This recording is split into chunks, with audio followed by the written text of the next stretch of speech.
High students, welcome to Shriram coaching classes. आज मी तुम्हाला सायन्सचा लेसन नंबर 6 मधला चॅप्टर घेणार आहे, twinkling of stars. Okay, twinkling of stars म्हणजेच काय की ताऱ्यांचे लुकलुकणे.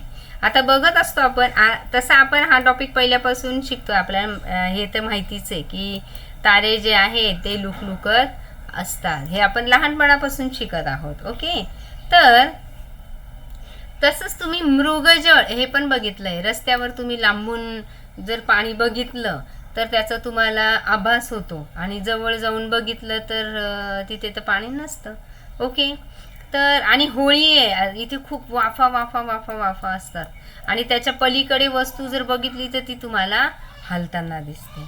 तर चला याच्या मागचं सगळे रहस्य आपल्याला याच्यामध्ये कळणार आहे. तर आता local atmospheric conditions affect the refraction of light to some extent. आता आपण ना रिफ्रॅक्शन ऑफ लाईट तर शिकलोच.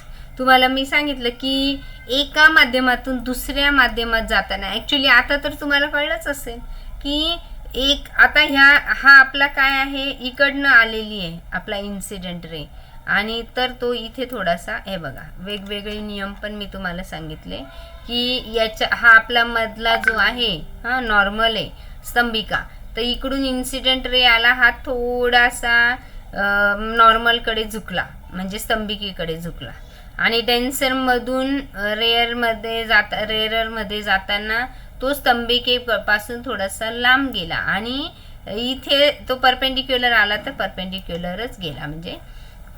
म्हणजे याचा अर्थ असा, मागच्या लेक्चरमधलं मी थोडंसं सांगण्याचं तुम्हाला कारण असं की रिफ्रॅक्शन हे अतिशय महत्त्वाचं आहे. रिफ्रॅक्शन म्हणजेच काय की अपवर्तन हे थोड्या प्रमाणात होत असतं. जर तुम्ही ती होळी आहे चालू, इथे पूर्ण वाफ आहे आणि पलीकडे आहे, तर त्या पलीकडे हवेतून त्या जो आता ती वाफ आहे त्याच्यामध्ये इमेजचे जे रेज जात असतात, लाईट रेज, तर तेव्हा त्याचं अपवर्तन होत असतं. ओके, तर अपवर्तन हा अतिशय महत्त्वाचा घटक आहे. मग वरील दोन्ही उदाहरणांमध्ये रस्त्याजवळील आणि किंवा वाळवंटाच्या पृष्ठभागावरील तसेच ज्वालांवरील हवा गरम असल्याने ती विरल असते आणि तिचा अपवर्तनांक कमी असतो.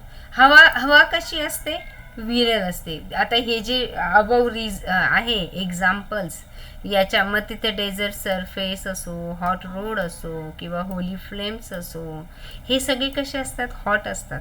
आणि ते हॉट असल्यामुळे तिथे काय असते की म्हणजे आता हे जे सगळे आहेत ते रेअर आहे. ओके, रेअर म्हणजे काय की विरळ. आता इथे आता हे जे बघा कण आहेत सपोज, हे कसे आहेत, विरळ म्हणजे थोडेसे लांब लांब लांब. ओके, आणि डेन्सर म्हणजे अगदी घट्ट, जसं मी तुम्हाला सांगितलं की काच वगैरे थोडंसं डेन्स असते. ओके, तर त्याप्रमाणे आणि उंचीप्रमाणे विरलता कमी कमी होत जाते व अपवर्तनांक वाढत जातो. आता इथे बघा तुम्ही की उंचीप्रमाणे जसं जसं आपण वरती जावं, आता इथे जर तुम्ही बघितलं तर खालचा जो भाग आहे तिथे अपवर्तनांक कमी असतो. ओके, तिथे जो रिफ्रॅक्शन इंडेक्स आहे तो कमी असतो. पण वरती जावं, increasing as we go to increasing height, जसं जसं आपण हाईटवर जाऊ तसं तसं त्याचा रिफ्रॅक्शन इंडेक्स पण वाढत जातो.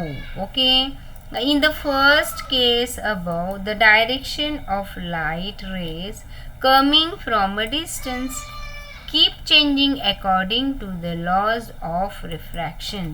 म्हणजे याच्यामध्ये तुम्हाला लक्षात ठेवायचे की इथे अपवर्तनांकाच्या नियमाप्रमाणे म्हणजे लॉज ऑफ रिफ्रॅक्शन नुसार प्रकाशाची दिशा जी असते ना ती सतत बदलत असते. का बदलते, कारण म्हणजे प्रकाश, आता तुम्हाला इतक्यात मी सांगितलं की उंच उंच गेलं, उंचीप्रमाणे विरलता कमी कमी होत जाते. वरती जसं जसं वरती जावं तसं तसं डेन्सर. ओके, कारण इथे तापमान जास्त असतं, पण जिथे तापमान कमी होत जातं तिथे डेन्सर म्हणता येईल आपल्याला. ओके, आणि म्हणून इथे जो तुमचा इंडेक्स आहे, रिफ्रॅक्शन इंडेक्स, तो वाढत जातो. ओके, तर याच्यामध्ये पण काहीसं तसंच आहे की आता दूरवरील वस्तूकडून येणारे प्रकाश किरण त्या वस्तूच्या जमिनीत असलेल्या प्रतिमेकडून आल्यासारखे भासतात. यालाच मृगजळ असे म्हणतात. आता बघा, खूप दूरवरून आपल्याला हे बघा, आता ही सपोज हा गरम असा पृष्ठभाग आहे. ओके, खूप उष्ण, आणि इकडे मात्र उष्ण हवा आहे. इकडे मात्र काय आहे, थंड हवा आहे. ओके, इकडे थंड हवा आहे. आता इथून उष्ण हवा आहे, इकडून इकडे येते बघा. म्हणजे दुसऱ्या उदाहरणात बदलत्या अपवर्तनांकामुळे बदलणाऱ्या प्रकाश किरणांच्या दिशेमुळे होळीच्या ज्वालांपलीकडील वस्तूची स्थिती बदलल्याचा म्हणजे वस्तू हलल्याचा भास होतो. तिकडे काय होतं की होळीच्या ज्या ज्वाला आहेत त्याच्यामुळे त्याचा काय असतो की त्याचा इंडेक्स वाढतो, अपवर्तनांक कमी जास्त होत असतो. म्हणजे मग इथे बघा, in the second example, the direction of light rays coming from object beyond the Holi fire changes due to changing refraction index. काय होत असतं की सारखं ते ह्याच्यामुळे हा जो रिफ्रॅक्शन इंडेक्स आहे तो सारखा चेंज होत असतो, आणि त्याच्यामुळे काय होतं, ती जी वस्तू आहे होळीच्या त्या ज्वाला आहे त्याच्या पलीकडची ती वस्तू आपल्याला हलताना दिसते. कोणी जर उभं असेल ना तर ते आपल्याला असं असं हलताना दिसतं. पण ते का होत असतं, त्याचा रिफ्रॅक्टिव्ह इंडेक्स जो आहे तो सारखा बदलत असतो. म्हणजेच काय की बदलणाऱ्या अपवर्तनांकामुळे हे सगळं घडत असतं. बरोबर. तर वातावरणाचा प्रकाशाच्या अपवर्तनांकावर होणारा एक परिणाम म्हणजेच ताऱ्यांचे लुकलुकणे होय. ओके, आता ताऱ्यांचे लुकलुकण्याविषयी जर तुम्ही बघितलं, ओके, हे बघा, हे ताऱ्यांच्या लुकलुकण्याविषयी आपल्याला आता बोलायचं आहे. इथे पण काय आहे, इथे कोल्ड एअर आहेत, इकडनं हॉट एअर आहे, इकडनं वारे वाहून येत आहेत. मग कुठे येत आहेत, कोल्ड एअरकडे येत आहेत. म्हणजे वरती वरती, आता हे वरती वरती जाणार ना, जसं जसं वरती जाणार तसं तसं रिफ्रॅक्शन इंडेक्स बदलतो, आणि मग ते इथे ती वस्तू आपल्याला इथे न दिसता ती आपल्याला हॉट सरफेसवर दिसते. म्हणजे इथून ती इथे पण दिसते. मग कारण इथून त्याचं रिफ्रॅक्शन होऊन ते बघा इथे आपल्याला दिसत आहे. मग हे कशामुळे घडतंय, इथे रिफ्रॅक्शन इंडेक्स बदलत राहत असल्यामुळे आपल्याला ते दिसतं, आणि त्याला म्हणतात मृगजळ. ओके, तर आता पुढचं बघायचं आपल्याला ताऱ्यांचं लुकलुकणं. आता खरंच तारे लुकलुकतात का, काय होतं की तारे लुकलुकताना दिसतात, मग ते हालचाल करतात का तारे, मग हे सगळं आपल्याला बघितलं पाहिजे. तर वातावरणाचा प्रकाशाच्या म्हणजे बघा आता इफेक्ट ऑफ ॲटमॉस्फेरिक कंडिशन. आता जे ॲटमॉस्फेरिक कंडिशन आहे याचा effect, okay, on refraction of light can be seen in the twinkling the stars. आणि रिफ्रॅक्शन ऑफ लाईट म्हणजे अपवर्तनांकावर होणारा परिणाम, याच्यामुळे म्हणजेच ताऱ्यांचे लुकलुकणे होय. की हे इफेक्ट आहे, इफेक्ट ऑफ ॲटमॉस्फेरिक कंडिशनचा इफेक्ट आहे कशावर, रिफ्रॅक्शन ऑफ लाईटवर, आणि त्याच्यामुळे आपल्याला काय दिसत असतं, हे सगळं म्हणजेच काय असतं, ट्विंकलिंग ऑफ स्टार्स. बघा आता, stars are self-luminous and can be seen at night in the absence of sunlight. They appear to be point source because of their being a very large distance from us. Stars काय आपल्या अगदी हाताशी जवळ आहे असं नाही आहे, खूप खूप खूप लांब आहे आपल्यापासून, खूपच लांब आहे ते. ओके, तर आता तुम्ही बघा, आणि तारे जे आहे ते स्वयंप्रकाशित म्हणजे काय, सेल्फ ल्युमिनस असल्याने ते चमकत असतात. ओके, कारण त्यांच्याकडे ताऱ्यांकडे स्टार्सकडे स्वतःचा असा प्रकाश असतो. काय असतो?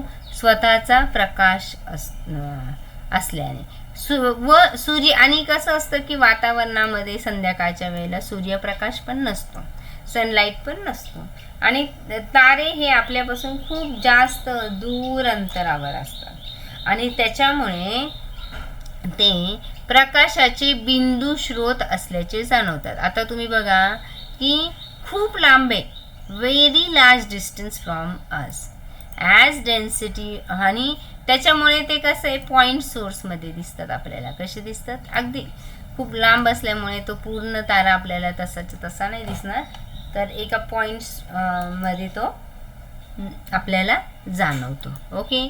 त्याच्यानंतर काय की as the density of air increase. आणि जसं बघा इथे तुम्ही बघाल तर इथे थोडंसं गरम, म्हणजे आता इथे बघा इकडचं वातावरण थोडं गरम वगैरे हॉट वगैरे असू शकतं, पण जसं जसं वरती जावं तसं तसं डेन्सिटी वाढत जाते.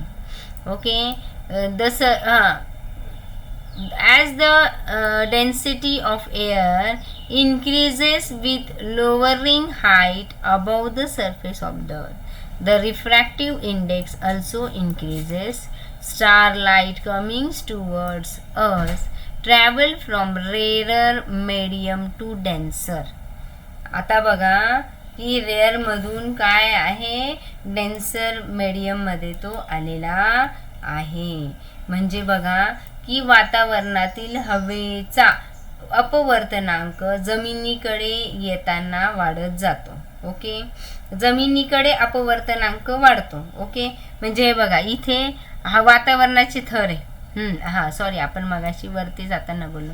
इथे काय हवेचा थर आहे. आता ऑब्विसली हवेची घनता इथे, डेन्सिटी इथे हवेची जास्त आहे. ओके. हवेची डेन्सिटी इथे जास्त असल्यामुळे काय होतं की जसं रेज येतात वातावरणातून, तारका प्रकाशाचे अपवर्तन होताना तारका प्रकाश स्तंभिकेकडे, इथे बघा ही स्तंभिका आहे, आणि स्तंभिकेकडे झुकल्यामुळे 6.6 मध्ये दाखवल्याप्रमाणे तारा त्याच्या आहे त्या स्थितीपेक्षा थोडा उंचावर असल्याचे भासते. ओके. की तो त्याच्या स्तंभिके बघा हा सपोज हे आपला आहे, इथून आपला प्रकाश गेला तर तो इकडे झुकल्यासारखा तो वाटतोच. ही जी आहे, एक मिनिट, ही जी आहे ही आपली स्तंभिका आहे, तर स्तंभिकेकडे झुकल्यासारखं वाटतो. म्हणजे काय होतं आता की जसं जसं रेअर मीडियम मधून, रेअर म्हणजे विरळ, आता वरती वरती जावं तसं तसं हवा जी आहे ती डेन्सर नाही, रेअर होत जाते, आणि त्याच्यामुळे रेअर मधून डेन्सर मध्ये येताना, आता आपण इथे बघितलं होतं की रेअर मधून डेन्सर मध्ये येताना ही जी स्तंभिका आहे, म्हणजे हे जे नॉर्मल आहे, ह्या नॉर्मलकडे थोडंसं ते झुकल्या जातं. हे जे आता इकडनं सपोज हा रे आला तर हा असा इकडे नाही जात, तर हा काय होतो, हा या रेअरकडे थोडा झुकला जातो. ओके. आणि त्याच्यामुळे हे बघा इथे आणि तो मग स्टार जिथे आहे तिथे न दिसता तो आपल्याला, आता इकडे सपोज इथे स्टार आहे, त्याची appear position of a star, पण ती आपल्याला इकडे दिसते का, किंवा इन्क्रीजिंग रिफ्रॅक्शन इंडेक्स, की रिफ्रॅक्शन इंडेक्स जो आहे वाढता अपवर्तनांकामुळे तो आपल्याला थोडासा झुकताना दिसतो. कारण हे बघा ना, आता इथे जर तुम्ही बघाल इथे वातावरणाचे सगळे थर आहेत, इथे आभासी स्थिती आहे आणि इथे वास्तव स्थिती आहे. तर मग तो इथून असा न दिसता आभासी स्थिती, म्हणजे आता इथे तो थोडासा झुकले गेलेला आहे. सपोज आपण हा स्ट्रेट बघितलं तर तसं नाही, हा थोडासा इथे काय झालेला आहे, झुकला गेलेला आहे. ओके. तर याच्यामध्ये द ॲपियरंट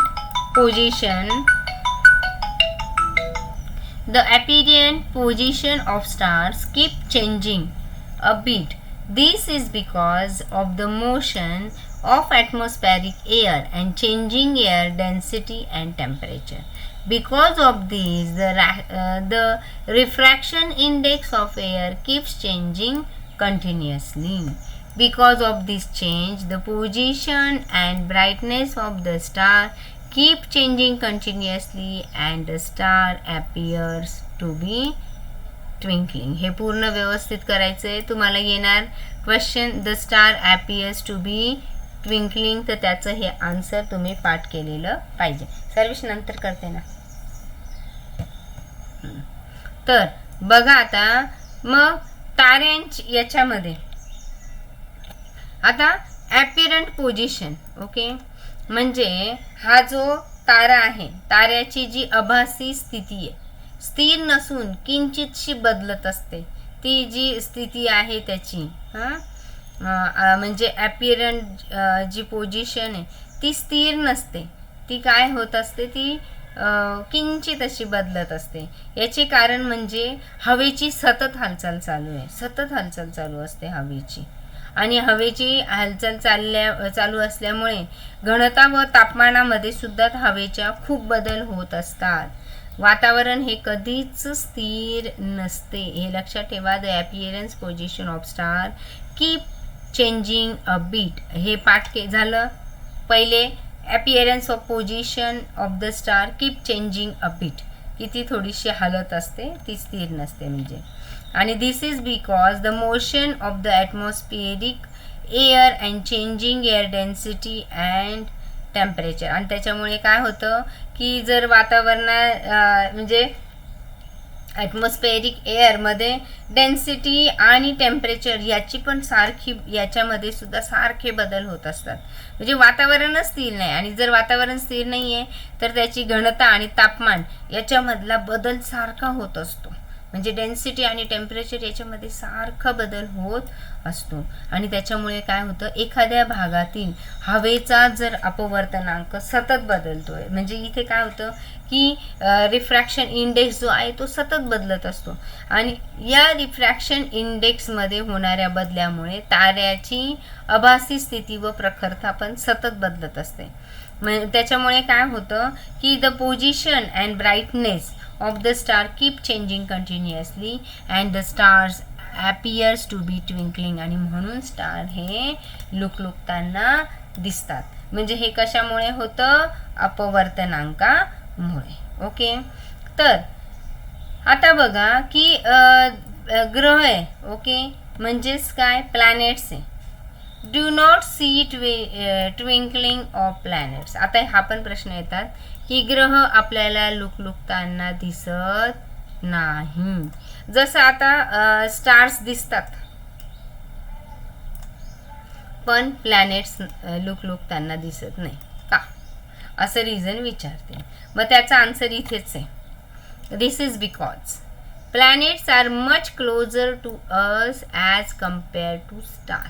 ओके, प्लॅनेट्स जे त्या ताऱ्यांच्या तुलनेमध्ये आपल्या बरेच जवळ आहे बरं का. म्हणजे प्लॅनेट्स म्हणजे काय, ग्रह हे ताऱ्यांपेक्षा आपल्यापासून खूप जवळ आहे. त्याच्यामुळे ते एवढे असे बिंदू स्रोतामध्ये काही दिसत नाही, म्हणजे पॉईंट सोर्समध्ये सुद्धा ते दिसत नाही. But appear as a collection of point source. म्हणजे point appear do not appear as point source, ते पॉईंट सोर्समध्ये दिसत नाही आहे, पण कसे, म्हणजे ते बिंदू स्रोतामध्ये दिसत नसून ते बिंदू स्रोताचा समूह म्हणून दिसतात आपल्याला. आणि वातावरणामध्ये सतत बदलत्या स्थितीमुळे यातील काही बिंदू अधिक तेजस्वी तर काही कमी तेजस्वी असतात व त्यांचे स्थानही बदलते, पण त्यांची एकूण सरासरी प्रखरता स्थिर राहते. म्हणजे त्यांच्यामध्ये सुद्धा काही बिंदू जे असतात ना ते तेजस्वी असतात, काही कमी असतात, काही जास्त असतात, काही कमी असतात, काही जास्त काही कमी, असंच असतं. त्यांचे स्थान पण बदलतं. पण मग हे एकच बिंदू नाही ना, बिंदूंचा समूह आहे. तर जर त्याची आपण सरासरी काढली, ओव्हरऑल जर आपण काढलं पोझिशन, म्हणजे त्याची जर ॲव्हरेज पोझिशन काढली, तर तसं काही एवढं ते दिसत नाही. Because of changing in atmospheric index the position as well as brightness of individual point source change. हे बघा महत्त्वाचा शब्द आहे इंडिव्हिज्युअल पॉइंट.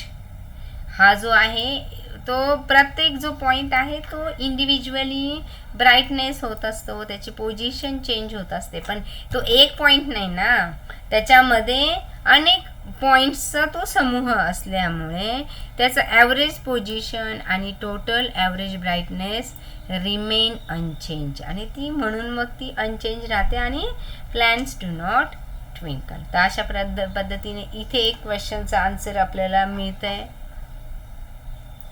आणि इथे पण हां, आणि इथे पण.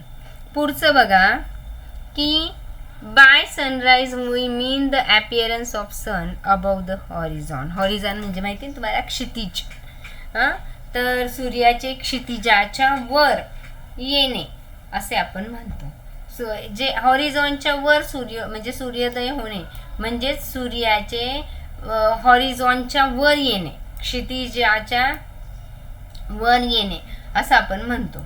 परंतु जर 6.7 मध्ये दाखवल्याप्रमाणे आकृती बघा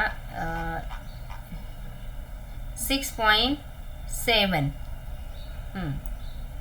ही जर 6.7 मध्ये आपण बघितलं की जो सन आहे म्हणजे सूर्य आहे तो हॉरिझॉनच्या म्हणजे क्षितिजाच्या थोड्या खाली असताना त्यापासून येणारे प्रकाशाचे पृथ्वीच्या वायुमंडळातून येताना अपवर्तन झाल्यामुळे प्रकाश वक्र मार्गाने आपल्यापर्यंत येतो. त्यामुळे आपल्याला सूर्य क्षितिजावर येण्यापूर्वीच दिसू लागतो. असे सूर्यास्ताच्या वेळेसही घडते व आपल्याला सूर्य क्षितिजाखाली गेल्यावरही काही काळ तो दिसतो. जसं बघा ना, आपण ग्लासमध्ये इथे कॉईन पहिले ठेवला आणि इथे उभं राहिलो आपण. इथे पहिले उभं होतो तेव्हा दिसत होता, हळूहळू आपण इथपर्यंत आलो तर इथे आता दिसत नाहीये. पण इथे पाणी टाकलं म्हणजेच काय, मेडियन टाकलं. जेव्हा आपण पाणी भरलं याच्यामध्ये तर ती याची जी आभासी जी हे आहे प्रतिकृती ती आपल्याला वरती दिसली, वरती आली आणि त्याच्यामुळे आपण इथून बघू शकलो. बरोबर आहे. तसं याचं पण आहे की माध्यम तर आहे, डेन्सर रेअरर हे सगळे माध्यम तर त्याच्यात आहे आणि त्यामुळे आपल्याला त्याच्यामध्ये सुद्धा चेंजेस होणार आहे. कारण रिफ्रॅक्टिव्ह इंडेक्स हा बदल होणार, याच्यामध्ये बदल होणार आहे. म्हणजेच बघा की अपवर्तनांक बदलणार आहे. आता बघा when the sun is somewhat below the horizon, हॉरिझॉनच्या तो खाली आहे. ओके, मग काय म्हटले जातं, थोड्याशा खाली असताना त्याच्यापासून येणाऱ्या प्रकाशाचे पृथ्वीच्या वायुमंडळातून येताना अपवर्तन झाले. मग आता हे मगाशी ताऱ्यांचं, आता हे इथे सनचं. इथे पण हे बघा, हा इथे आपलं क्षितिज समांतर रेष म्हणजे इथे हॉरिझॉन आहे. आणि मग हॉरिझॉनच्या खाली आता इथे वास्तव आणि आभासी. आता ही वास्तव इथे आहे पण ती आपल्याला वर आल्यासारखी दिसते. ॲक्च्युली आपल्याला इथे दिसतोय तो, पण ती खाली पण निघून गेलेली असते. क्षितिजाच्या म्हणजे हॉरिझॉनच्या खाली निघून गेला तो, तरी पण तो आपल्याला वरती दिसतो. जर तसं बघितलं तर त्याचे रेज असे येतात, पण ते आपल्याला वरती का दिसतो, कारण तो आपल्या इथे वातावरणाचे थर आहेत आणि या थरामधून जेव्हा त्याचं अपवर्तनांक बदलतो तेव्हा त्याचं थोडंसं काय होतं, रिफ्रॅक्शन होतं. ओके, आणि म्हणून तो आपल्याला एक मिनिट बघा इथे when the sun is somewhat below the horizon its light rays are able to reach us along a curved path due to their refraction through earth atmosphere. म्हणजे त्याचा जो पृथ्वीकडे जाण्याचा जो पाथ आहे तो थोडासा कर्व असतो. ओके, इथे जर अर्थ आहे तर, आणि ही समजा आपली हॉरिझॉन लाईन आहे. Okay, Thus we see the sun even before it emerges above the horizon. आता इथे तरी पण तो जरी खाली गेला तरी पण तो आपल्याला इमर्ज अबाउट द हॉरिझॉन, तो हॉरिझॉनच्या वरती दिसतो का. Same thing happens at the time of sunset. सनसेटच्या टायमाला पण सेम असंच होतं. We keep seeing the sun for a short while even after it goes below. मग हे सगळं कशामुळे झालेलं आहे, त्याचं एकच मेन उत्तर आहे, to their refraction through earth atmosphere. एवढं खरं, एवढंच याच्यामध्ये मेन आहे की रिफ्रॅक्शनमुळे हे सगळं घडत आहे. ओके, तर याचा जो नेक्स्ट पार्ट आहे तो आपण पुढच्या पार्टमध्ये घेऊ, नाही तर तुमच्या खूप जास्त डोक्यावरून जाईल.